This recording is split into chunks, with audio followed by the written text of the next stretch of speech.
Hello, everybody. I'm Russell Hill, and I'm your host of today's WTF, and that is what the fixed ops to all of you out there. And I'm joined today by. I'm Charity Dunning, and today we have Joe Gibson, the VP of Sales and Marketing, and Melissa Marlatt, the COO of InteliCheck, on our podcast today. Melissa, did I say your last name correctly? Yes, you did. Okay, great. All right. All right. Well, why don't we start with you, Melissa? Tell us a little bit about InteliCheck. So InteliCheck provides competitive pricing analysis reports to automotive service departments, allowing them to see how they compare to their local competition and in their local market. Not necessarily just on price, although that's our main goal, but also on factors like service times and days wait, brands they offer, and amenities. All of the factors that customers are looking for when they're deciding where to get their vehicle serviced. Okay. Wonderful. Well, so what is it about competitive pricing that some dealers are missing out on? Joe, would you like to share that? You know what? Yeah, I mean, not everybody is looking at competitive pricing. So, if you're not, really, when you're setting your prices, when you're putting together your pricing strategy, if you're not looking at your competitor pricing, the local averages around your dealership, you're essentially shooting in the dark. I mean, really, what are you basing this on? And prices do change quite frequently too. So really, it is something that you have to be up to date on. And you have to know who your competition is for one thing, and then you do have to know what they're selling their services for. And if you don't know that, I think that there's a good chance that your customers do. When they're calling around for service, they're going to be knowing this. So at the very least, you want to educate yourself. So I think that if you're not looking at competitive pricing in your market, you're just not educating yourself. You're not preparing yourself for those conversations that you could be having with your customers. You're not preparing your advisors either. So there's a lot to it, obviously. And, you can use this data for pricing strategies, but you can also use it to speak to your customers. You can use this in your promotions. You can use this, for pricing transparency. That's what we're all about. And we kind of promote that. So, you can use this on the website. You can use this in promotions within the dealership. And you can use this obviously for becoming competitive. Obviously, that's a great thing. You want to be competitive in your market, but also for closing profit gaps. I mean, use this data to find out that you are well below the local average. I mean, that's a huge opportunity there for you. Yes, it is.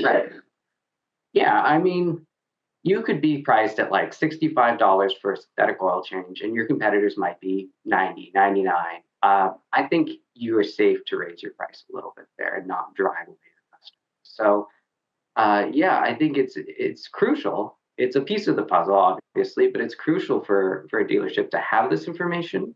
And then there's a lot that you can do with it. So I obviously think that if you aren't using competitive pricing analysis data, you are missing out.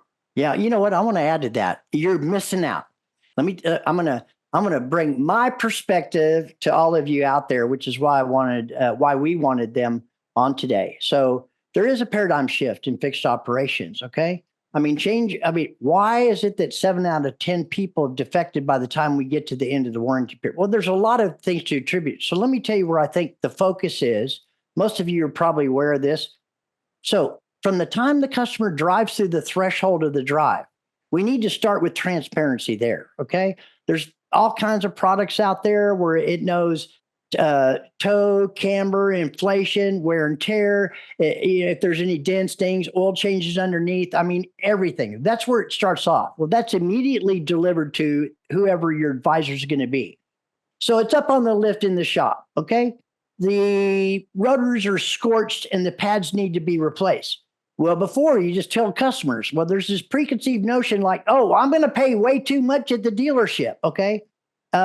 And let me tell you what, as a result, because of that lack of transparency and probably some of those practices happening in the past, we have allowed 16 independent non-franchise entities to sneak up and surround every one of our franchise dealers. Well, then you have video MPI.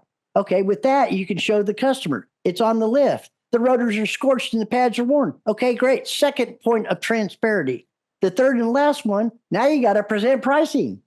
You got to talk to them. Well, first of all, why would somebody even leave with their brakes in that condition? Oh, they wouldn't, but they may because they got to think about it. They're not sure. They want to know that they're going to pay a fair price and be treated right. And that's where InteliCheck comes in, right? So they do a competitive analysis and knows, hey, you're maybe not the highest, you're not the lowest, nor do you need to be, but you need to be somewhere in the ballpark. And that's why I wanted to have, did I get that right, Melissa? You're hired, Russell. Okay. Yeah. Yeah, we'll hire you. And that's the whole reason why InteliCheck was formed, right? There was this perception that dealers are twice as expensive, and there's a lack of trust with dealerships. And we break that myth every day. I see reports every day that the dealers are so competitive against the local competition, and they need to start advertising that. They need to start marketing that because people don't know. Right. True. Yeah. That is true. It is. Well, you guys also have a podcast, and tell us what it's called and when you started it and what are the goals for the show. It seems like a lot of people have podcasts these days, but they're all a little different. Yeah, it's the Multi-Point Inspection Podcast, hosted by Brandon, who's fantastic. He's amazing. He is. Yeah. He's wonderful. And we were looking at our marketing strategy, trying to find ways to reach service managers and FixedOPS directors. That's not always an easy task, right? How do you get in front of them? And podcasting is huge right now in our industry, and it just kept coming up as an option. So it allowed us to reach our target audience, but also do it with a purpose, right? Opportunities to share great ideas, examples of how other dealers are tackling obstacles, showcasing other vendors like Russell and hearing his story. That was a great episode. Thank you. It got our name out there, and it did it with an entertaining process, but it also allowed us to meet other vendors like Russell and build our networking. And we're building programs with all of these people that we've met to better the experience for dealers. And learning what each other does is helping dealers utilize our data better and other vendors' software better. So the podcast has been great. It's just been a great networking tool for us. Well, that's how we met. Yeah. I mean, it is, and Brandon is amazing. It was phenomenal, and as a result, we did more talking, and now we're collaborating on doing stuff together because we think it's important how it interacts with what we're doing. And I think it just complements, everybody in the industry. This is really big. I mean, the pricing stuff is really big. We have to be able to we're not going to take it all back, but we need to be able to take a lot of business back from those independents. And not because they're necessarily cheaper, higher, or anything else, but there's this stigma. And this is one way to turn that stigma around. You got it, Russell. Okay. Go ahead, Joe. Do you want to say something? No, I just, everything Russell is saying, it's just music to my ears. I mean, this is exactly what we try to say. So it's always great to hear that validated from someone else as well. So no, I just totally agree with what you're saying. So. Yeah, we were in a similar position when we first started. How do we get the word out? Lots of people are doing podcasts these days. Should we jump on that bandwagon? And my question to you, there was a time when podcasts were, not many people were doing them. There was the first mover advantage, Joe Rogan got that spot, and now there seems to be a lot of podcasts these days, even in the automotive industry. Do you think that ability to communicate with people do you think those gaps in education have been filled? Do you think there's a lot left to share with our industry through podcasting? Yeah, so the gaps are starting to be filled, I would say. I think that it's a work in progress. I love the direction that it's going. Like you said, I think you said WTF was in the last 2.5 years you guys started. So in the last 3 years, maybe we've seen a lot more podcasts come onto the scene. I think we started the MPI podcast was about 1.5 years ago now. Although about that, I guess, maybe even more than that. So it is going in the right direction. And as we kind of said before, there's been so many benefits to that. Just, educating ourselves for one thing, but also making connections. So I think it's headed in the right direction. I obviously think there can be more because, each time we have a new guest, whether, I'm finding a guest, whether Brandon, our host, is finding a guest, or Melissa, you're finding guests, it's sometimes completely new to me. I'm still kind of discovering parts of the industry that I was not aware of. So I assume there's still a lot more to be uncovered and a lot more people to have on these shows and share what they're doing, share their experience. So it's moving in the right direction, but I think we're just sort of scratching the surface, I guess, where we're at right now. And I think that we're kind of finding, different ways to do things, like the way you guys do a podcast. It's your own way of doing it. So there's always room for different voices in, how it's presented, because there's different types of listeners out there. With Brandon, he likes to, put a lot of production into things. He likes to incorporate video and tell, stories and do different things with it. So it's definitely growing in the right direction, in my opinion. And I think that like a lot of that is also being incorporated into how dealers are doing things too. I think that dealers are getting a lot more sophisticated with using, their own social media channels for videos, content, and all that to really get better at speaking to their customers. And, I think of video in dealerships, and, obviously I want to see more of that. I want to see a lot more of that. There's a huge gap there, I think, but there are some early adopters. And I, look at FixedOPS marketing, what you guys are doing with the coupon pages. I mean, working in video there and how effective that is. And I want to see more of that. I think that it's early days still, but technology is advancing, and I think that we're just seeing people take advantage of that and understanding how to use it, in the proper context. So I love where it's headed. I think that we're going to see a lot more, innovation on that side, and we're going to see stuff that we haven't even thought of doing yet, and working in that kind of creativity and that kind of content to just make the experience better. I mean, ultimately, it's about making, the end vehicle owner's experience better by having everybody work together. That's right. Dealers, vendors, partners. So, I'm thinking even like, I think there's like videos in the dealership, that could be educating customers so that when they're in there, they know what they're even getting involved with. They're sitting in the service department, they can, that's an opportunity to get in front of them, share education with them about, hey, why is it a good idea to have a synthetic oil change? How many people out there even know what that is or what the benefits are? So I just see so much opportunity there. I love that people are using it and they're kind of building it into what they're doing, what their existing kind of message is. But I think it's still early days, right? Great. Well, you touched on my next question a little bit. Now, it kind of goes into marketing in the fixed ops department. So the average car is 12 and a half years old now on the road. And so do you think dealers have realized, hey, we should be, marketing our service department, our parts department? What is your opinion on that? I think they're beginning to. However, I still see them favoring the variable side of the business so heavily, right? I follow so many dealers on social media platforms, and I see nothing regarding service. It's all sales based, right? And it makes me cringe. I want to see them advertising their prices and their specials, bringing some creativity to the fixed op side. The fact that most cars on the road are out of warranty, these vehicle owners are going to be looking at all of the options and where to get their vehicle serviced. And if you're not marketing to them, why would they come to you? It goes back to what Joe said earlier about education. There's an opportunity to educate your customers and really have the chance to explain the value of getting your car serviced at the dealership and allowing them to trust you. And I think that we learn to trust people on these social media websites, right? Even though we don't know them, it builds a trust.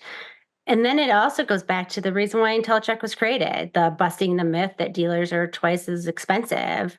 If you aren't marketing your prices, how are customers going to know you're competitive? Yeah. Yeah, they're not showing anything. Can you believe that some places don't even advertise price? Are you kidding me? No. So listen, I hear what you're saying. Certainly on the variable side, it's slowly starting to change, but it's people like us and what we do. And with all the different, some occasionally people ask me, say, well, they're trying to start a park. They want to do this. They want to do that. And 3 months later, it's still talking about the same thing. Well, how do you get started? You start. That's all. You just start. You figure it out as you go along, et cetera. You talk to people that started. Maybe they can offer some advice. I was talking to, I'm involved in so many different things, but this observation was that control the controllables. And well, what do you mean by that? Well, you really only control about 20% of the new cars. 20%. Okay. The manufacturer dictates everything. You're banking your buck on new car sales and used car sales, but here's what you control what you can control. If you can't control 80% of that because of all the mandates and things that you have to do, what can you control? You control 100% of used cars and you control 100% of fixed operations. So fixed operations is, used to be referred to, oh, yeah, that's the other department. Well, now the variable side is becoming the other department because we've realized after I got an owner or training manual from the 1950s from Ford. Okay. It's the same today. So what do you mean? What relevance does that have? Well, everybody's talking about the same issues they had when I started selling cars in 1985. And from the process is still the same. It's about relationships. It's about the consumer. I said, what do you mean by that? Well, technology is great. It is. Don't get me wrong. This transparency thing is huge. In 1985, the average salesman sold 10 cars in America. In 1995, the average salesman sold 10 cars. In 2005, the average salesperson sold 10 cars. In 2024, guess what the average is? It's still 10. Okay. If the definition of insanity is keep doing the same thing, expecting different results. All you GMs and dealer principals out there, you're hearing the rumblings. Okay, start to pay attention to the things that are really important to you and your family. Transparency and relationships. That's how you fix all this. Sorry, I was on a rant there. No, it's important. I mean, we're all trying to get our voices heard. There's some really cool technology that has come alive in the last several years in automotive. And I think the industry has been a little behind as far as that goes. And we want to provide value to our customers and to dealers. So on the topic of value, what is value? Joe, would you like to take this? What is value to you? What is value to our dealers? What does that mean to you? Yeah, it's a good question. I guess for me, how I would kind of describe value in a dealership setting or in the automotive world, it's value is really what brings your customers to your dealership and keeps them coming back. It really has a lot to do with customer retention. Value it can mean different things to different people. I think dealerships need to understand what the value means to the vehicle owners in their market because every market is a little bit different. They're going to value certain things over others, but to me, it is a very broad thing. It encompasses a lot of different details, but part of that, and a big part of that, is pricing. That is what InteliCheck focuses on. So value, for a lot of people does depend on pricing. So I've heard people say, pricing is what brings me in. Customer service maybe is what gets me to stay. And I think that's true for, a lot of people out there. There are studies that have been done. I think there was one by Upswell where they were speaking to vehicle owners, and pricing was the number one factor when it came to them deciding where they're bringing their car for service. So pricing, customer experience, the communication is huge. Just like how you're being treated, how you're being spoken to, that's part of the value that you're getting from going to a place. Timeliness, actually, I think is one that sometimes gets overlooked. So, dealerships, they sometimes, depending on how they're set up, they might have a quick lane. They might be able to get people in without an appointment. That is a value point for a lot of customers out there. They also, have only a certain amount of time in the day. They might need to have that 30-minute oil change. Can you provide that? Maybe you can, maybe you can't. Maybe you can emphasize other value points. But I think that dealerships sometimes don't think about that. So they might be losing customers because there's a value at an aftermarket provider that is really hitting the, it's checking the boxes that the customers are looking for there. And again, that might not always be the case in every market. But for instance, this was just an anecdote that I thought of sharing because it really kind of drives this home. I won't name any names here, but my mother, I was speaking to her on the phone, and she brought her car in, and it was just for, I think, an oil change, just pretty, basic kind of stuff. She went to the dealership, so she booked an appointment in advance. They tell her to show up at this time. She gets there, drops off the car. She thought, okay, it's oil change. I'll hang around in the waiting room. She's sitting there. She can see the car. 30 minutes go by before anybody takes a look at the car. And it's like she booked that appointment. You expect them to have things ready. Okay, maybe it was a busy day or something like that, but no communication. Things are taking longer. Right there, I mean, she's losing out on that experience and seriously considering, hey, why am I coming back here? So, if you can recognize all these things and you can, well, for one thing, if you can communicate the value to your customers, that's huge. There's other value points that I do think dealerships have an advantage on. OEM parts, trained, technicians who actually know your vehicle that don't have to read a book about, 100 different models out there. And then there's, the amenities. The one thing that she did like was, hey, they offered her an espresso or something when she was sitting there. That's great. That does improve the experience. So value to me is it's so many different components. Obviously, with InteliCheck, I think pricing is number one. But there are just so many other things that are really what keeps that customer and new customers coming and staying and being, hopefully a lifelong customer at that dealership. Let me guess, at this very moment, another vendor is walking up to your lot with something shiny to sell. Before you head back and hide in your office, let me take a minute to tell you about my friend Dawn Pelham and my friends over at Global Dealer Solutions. They exist to help you find solutions to problems, some of which you might not even know you have. Best of all, they can manage as many products and services as needed for you, helping cut down on multiple vendor visits and distractions. And if you need anything, you have one number to call or text for the response all dealers like to hear. On it, GDS understands that successful dealerships require more than a set it and forget it mentality. And they'll be with you every step of the way, from setup, implementation, training, and support. And if necessary, they'll even cancel non-performing products for you. No pushback, no arguments, just a solution here executing course corrections as needed. Check out gdsdealers.com to learn the difference and set up a time to meet. Let's see if they're a good fit for you. Yeah, even if the pricing's right, with a poor experience like that, they're thinking, okay, well, they didn't even look at my car for 30 minutes. They're recommending this. The price appears to be okay. What is this going to take? 20 hours? Yeah, scheduling service. If they have an appointment, I get it. Yeah, we're talking about all these things in different ways, different perspectives, but it's all the same thing. It's all about value. It's all about the relationship. People don't mind paying. They just want to know that there's a perceived value with it, that their time is important. Okay, people are not clamoring to sit in the waiting room for an oil change. They're not. You need to communicate with them. And I think all this, everything we're talking about is part of the whole. There's not any one thing, but it all starts with, hey, why don't you smile and introduce yourself when the customer drives up, the guest, client, whatever you want to call them. Smile, put your hand out and say, welcome, I'm so-and-so, and your name is, and people love hearing their name, right? Man, we can make a fortune just off of that one. Edit that out, Patrick. No, I'm just kidding.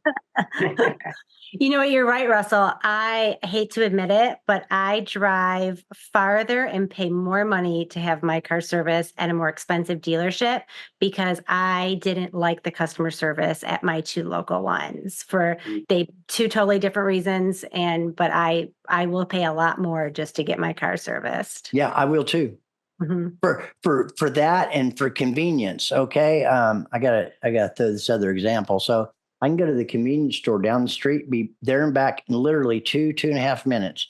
And I'll pay $5.09 a gallon for milk. or I could spend 45-minute turnaround, okay, and go to Walmart for $2.99. It's all about the perception, the value, the convenience, the comfort, stuff. So, I mean, customer, look at you. You're driving further and paying more because of the experience. Yeah, it's wow. All right, Charity. Oh. So let me do this one.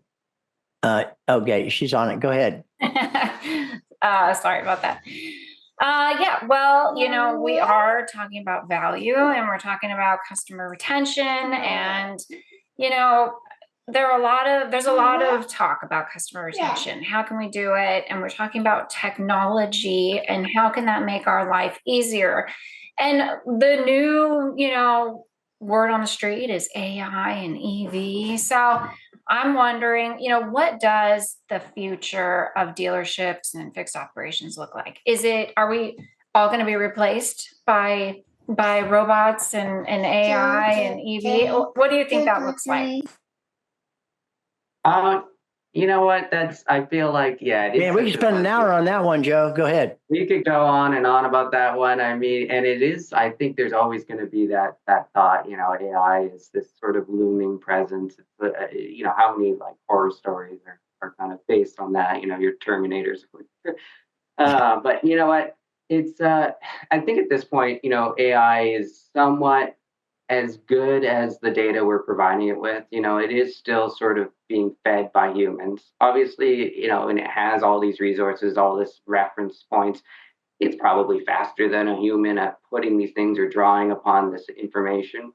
But it still depends on us to provide it with information to begin with. We have to build these things right. That's right. So to me, it's not just gonna all of a sudden come up with something that we haven't really considered before. I don't believe at this point it's there. I think that it's really just a tool, right? And I think we've heard other people say this. I think it's a much more reasonable thing to say is that it's a tool and it does require human intervention. It requires humans who know how to strategically use it. I mean, we've all probably experimented with your chat GPTs and stuff to get it spits out something. But if you were to just take what it spits out, put it somewhere and use it, it's very transparent that it's a computer putting together words that, maybe make sense on some level. But when you read it as a human, it's obvious. So I think it has to be used strategically. I think that it can make processes very, it can improve things. Obviously, I think that it's a great tool. And then when we're getting into EVs, yeah, EVs, I think that the concept is great. I think that we're seeing, the kinks being worked out there, right? I think that we're seeing some people who are adopting them. Some people who are very satisfied with them. There was just Automotive News had an article the other day. 40% of EV owners want to go back to gas. So, yeah, that's a lot. That is a lot. It's maybe not the majority of them, but there's still kinks to be worked out there. And there's, questionable practices in some places. But, it is, I think the intentions are good there. Yep. But at this point, there's more work. I think the jury's out. My answer is a bit of a non-answer where it's a bit, we'll see.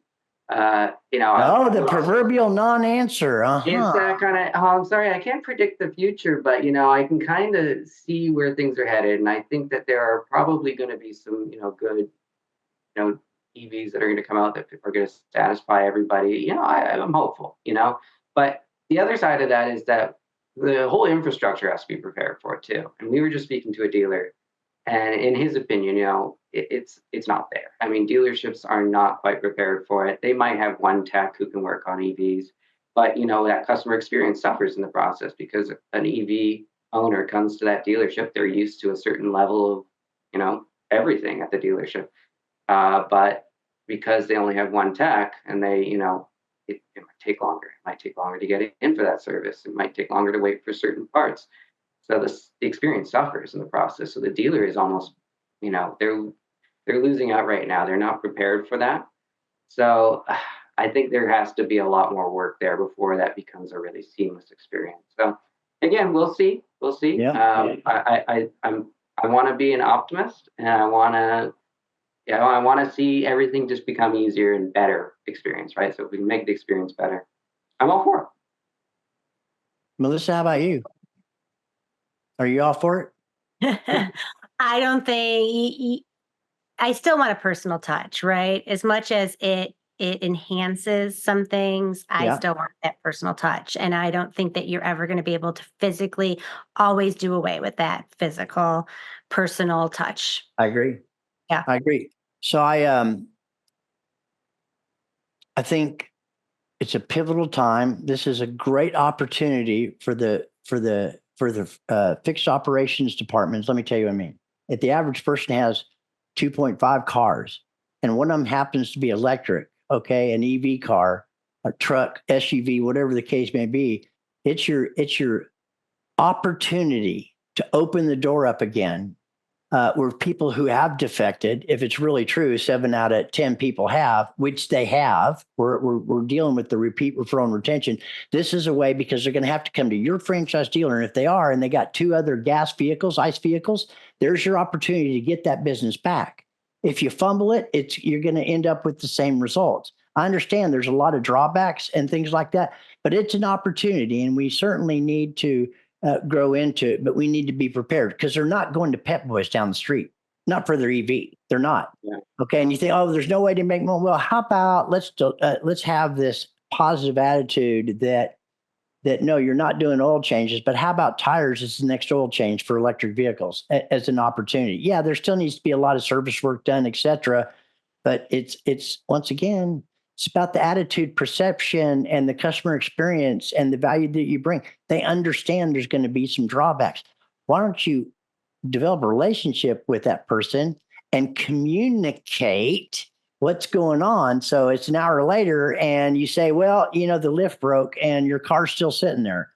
Well, could you have communicated that to me? Anyway, yeah, it is. Well, let's switch topics. Let's talk about careers in automotive. So it's always interesting to hear how people get into the automotive industry.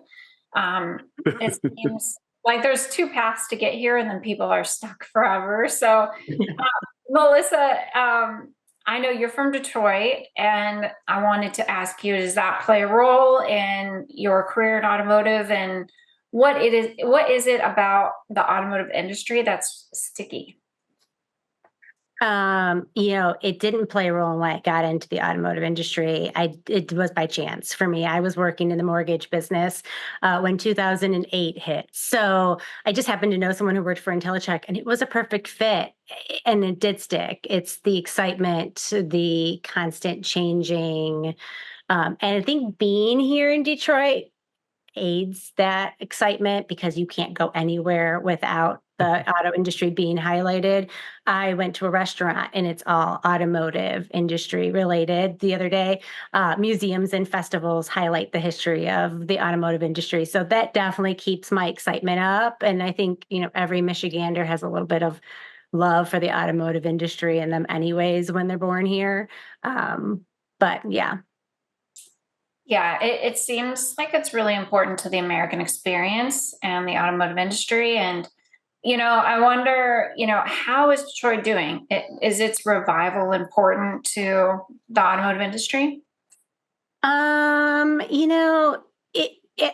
It's definitely nice to see. And it's definitely nice to see the auto industry is helping to rebuild and revive the city because it does have such a rich history in automotive. And it's the original Motor City. So it's fitting that that's where they're putting their money and helping to rebuild it.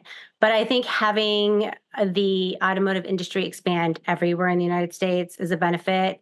We have to have a strong automotive sector, right? It's crucial to build our economy and our workforce and just build a resilient future for not only our country, but the automotive industry.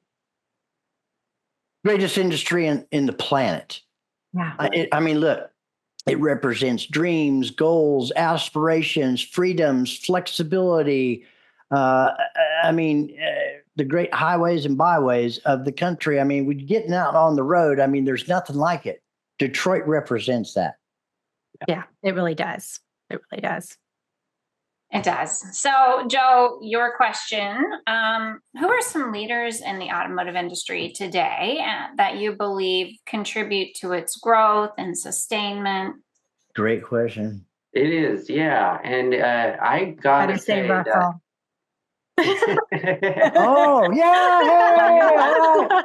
Well, okay, absolutely. But you know what? Absolutely. I would say that from my personal standpoint of just being exposed to them, I do have to credit shows like W2F or podcasts for introducing me to so many of these leaders, because that is part of the what we were talking about before with what podcasts are doing and educating people and connecting people. And so I am so we're so lucky that we kind of live in that kind of world where we can connect with these people and learn about a leader on the other side of the country doing innovative stuff. So I am constantly kind of coming upon a new leader. So I think leaders are everywhere. I think that there's probably many that I've never heard of, but there are some that stand out. And absolutely, I think what you guys are doing here. You're a leader for the podcast, side of things, and what you're doing with marketing. But then there's different sides of this, right? Sure. So I'm thinking I'm thinking other podcasts like Dave Foy. I think what he's doing and how he's connecting people. We were introduced to him, and already just the relationship that we've had with him. He genuinely cares about the industry. He genuinely cares about people in the industry. So I think there's people that are emphasizing that, and I think that's a great thing. You don't have to suffer in this world, be alone. Connecting people is a good thing, and you have the guys at Asodu who are doing great things on that level. And then you have dealers. Like, I think dealers are leaders in themselves in some ways, because there's dealers that are doing fantastic things that are just changing the way that business is done. And I think that they're an example to other dealerships that, I'll name a few. I mean, Bozard Ford is one that everyone kind of goes to. And Ed Roberts. Great reason, right? Like, great reasons. And, they're an example. And Ed does a fantastic job of being a leader. And then, Yes, he does. Another one that comes to mind is Richard Lupo at Apple Tree Honda. Again, I just love the way that he is thinking about the broad, bigger picture when it comes to the service department. And not just he's speaking my language when he does these things. He really, gets the idea that, hey, there's so many ways to market to people. There's so many ways to reach people. And, we have to kind of meet people at their level, but also give options for, different, like what we were saying about value. People value different things at different times. So, to me, is a leader in terms of setting up a dealership so that you can really kind of accommodate people in your market. So, and then if I'm going to be a little boastful, I think that, Melissa and myself are working on becoming leaders, and hopefully we can kind of think of ourselves as leaders when it comes to competitive pricing analysis, and, hopefully getting people a little bit more aware about pricing transparency. And you guys are leaders, though. You are. You're making moves out there, and we want to help accelerate that. Dave Foy, right in the height of COVID, I think it was 3 or 4 months old, something like that, COVID. And I'm locked up here, right? We just rolled out our first product a couple of months before that. We started our company, and then this podcast thing came up. Okay, this Zoom thing with Dave Foy, FixedOPS Mastermind, and that's where it started for me and for us. That was such a great connector. There were so many people on there. I learned so much. That's where I met obviously Dave Foy, but Ed Roberts, and it just goes on and on. So many, too many dimension on here, but a lot of phenomenal people that have had a impact personally, professionally, emotionally, and even spiritually in my life today, as it has many of us, I'm sure. Yeah.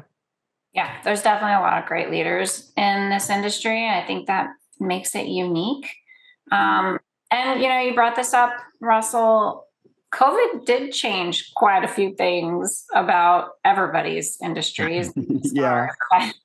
But, we worked remotely here before COVID happened. But, I would have had the perception that it would be just incredibly never happen.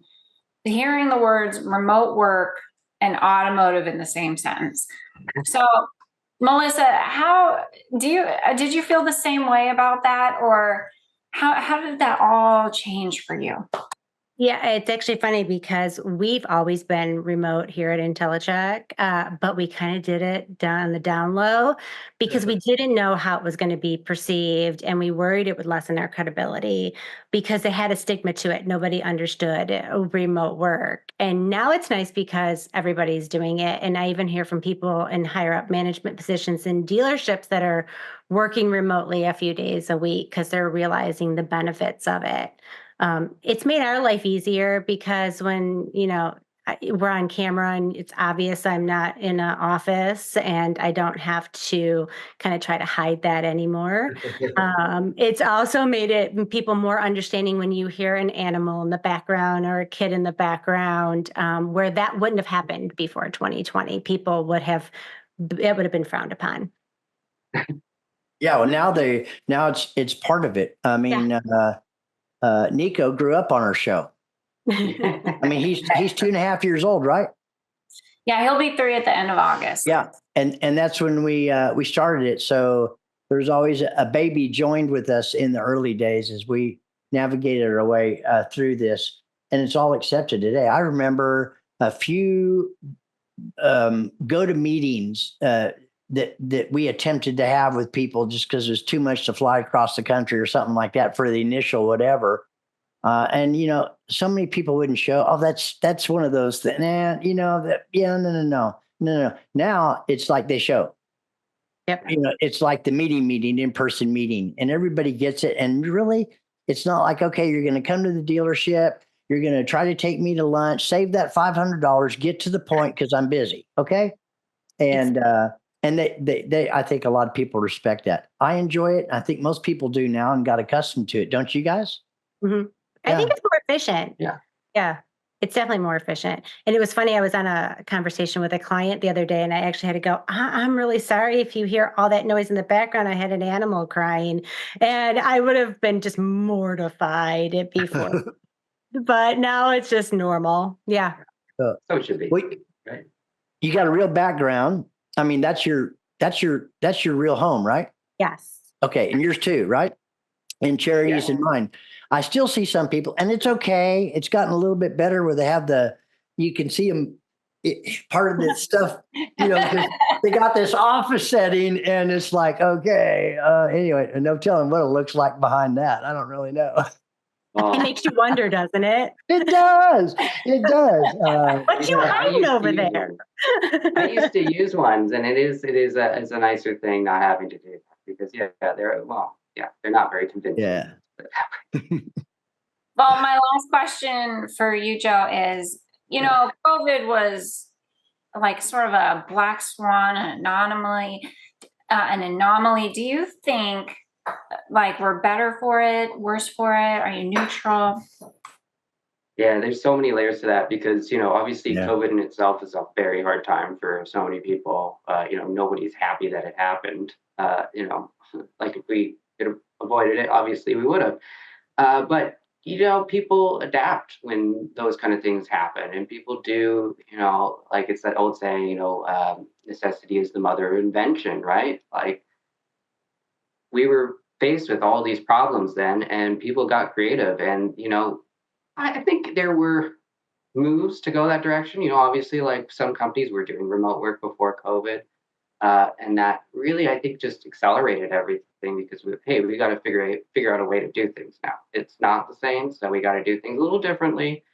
So we got creative, and I think that we found, positives in that, positives going forward. That hey, okay, we had to do this, but now that we're doing it, maybe this is actually better than what we were doing before. And like we said about remote work, about virtual meetings, freeing up people's time, money, all those things that would have factored into some meetings in the past that now, I think it's more respectful of other people's times in some way to be like, hey, we can schedule a half hour to talk and then you can go on with your day. It doesn't have to be a 3-hour experience of getting somewhere, the commuting and stuff like that. But, I think that during COVID, obviously it lost some of the personal touch. And I think that has, everyone's kind of recognized that. And I think that we're getting back to that balance at this point. So I think that, it swung one way out of necessity. And now we're kind of, we're getting back to a normal, but we're pulling all the positives from that experience and hopefully Agreed. trying to find a way that, we can have the best of all worlds, I think, going forward, of what we used to do, what we had to do, and now what we should be doing going forward. So, COVID, terrible thing, but I do think it had positive outcomes. And I think for the most part, anything like the impact that it had on the industry, we're repairing that. And I think that we are finding, a better future. Yeah, and we're reinventing ourselves. This is Darren. Darren would rather have his car serviced and repaired at the dealership where he purchased it. But like so many people, he believes that going to the dealership will cost significantly more than if he went to the local competitor down the street. This is Bob.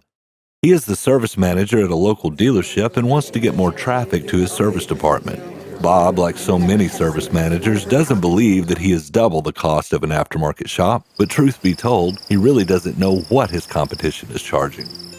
Then Bob found InteliCheck. InteliCheck has gathered over 13 million prices for over 9,000 dealers and retailers. Now Bob can see how his prices stack up with a shop down the street, and he can adjust accordingly.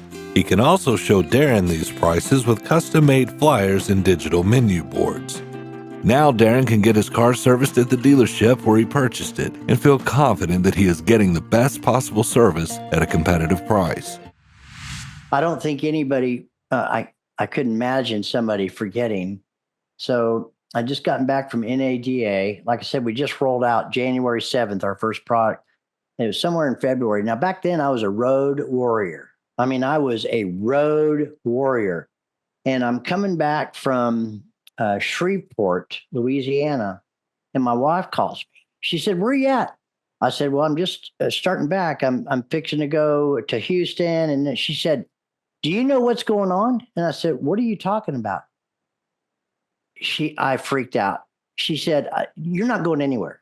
You're going to come home right now is what you're going to do." And she started to tell me about this thing and all the misinformation. And I mean, and it's like, I've never experienced that. I can get goosebumps just thinking about the more information I found out over the next week or two, or disinformation, just everything, right? I got so scared. And then this isn't something just happened to our family. Something didn't happen to the state or the country. It was a global deal that millions of people died from, and everybody's touched by it in some way, some indelible imprint that they'll never forget the rest of their life. Do you remember when? Do you remember where you were at when the attack on 9/11 happened? Those are just things that I'm sure a lot of people are like that. Or where you were at when your child was born. Those are defining moments. And look, we're in the process of reinventing ourselves. And I like Joe coming out on the other side. You can find the positives, you can focus on the negatives. The point is, it's your choice. Yeah. So let me kind of bring this full circle. Transparency, InteliCheck, being able to talk to your customers about it in an educational way, where you don't feel like you're thinking about, how much you're spending out of your own pocket. You would be just as comfortable with that if you went someplace and somebody was transparent and said, "Hey, this is, however it's presented." And there's not really very many people that do it. And I would say that they're probably the best that do it. So you'll learn more about them in the near future. And I want to tell you why, but I'm not going to do it right now. You're going to have to tune in later on. Okay. Very cool. Very cool. Do we have closing, right? So listen, Melissa, Joe, thank you so much. Is there anything you want to say in closing? How do people find you? How do people get in touch with you? What would you like to say that, maybe popped in your head that you didn't get a chance to, or that you'd like to right now? Melissa, you want to take it? You go first. Go for it. Okay. I can see that there's something he does want to say. No. You know what? We could obviously InteliCheck.com. Find us on LinkedIn, and we're always happy to get on a call and just chat. Obviously our favorite topic is competitive pricing analysis, but we can talk other things. just the fixed ops department in general and strategies. And but yeah, reach out. We can get on a phone call, we can get on a Zoom call, we can get on a Teams call. We can meet anywhere basically. So yeah, find us on LinkedIn, find us on our website, give us a call, and send us an email. Right on. Melissa, anything from you? And we offer other programs and not just pricing comparisons. We do performance evaluations of service advisors, and you'll find it all on our website. Okay, well, listen, everybody, that's all of you out there. This has been another extremely successful WTF, and that's, of course, what the fixed ops to all of you. And I know a lot of you know me, but you don't know Joe and Melissa and their company, and to get to know them. When they're going to be everywhere for about 2 or 3 weeks when they finally release. Like them, love them, share them, contact them, call them, comments. It just look. Check out the podcast too. Oh, yeah, there you yeah. go. Thank you, Charity. Yes. No, that was great. Yeah, it's been tremendous to visit with you. There's so much more we could have talked about, but we're really humbled, honored, and grateful that you came on our show today. So thank you everybody out there, and thank you, Joe and Melissa, and Charity and Patrick. Thank you, Charity. Thank you, Patrick. Thank you, Russell. Thanks for having us.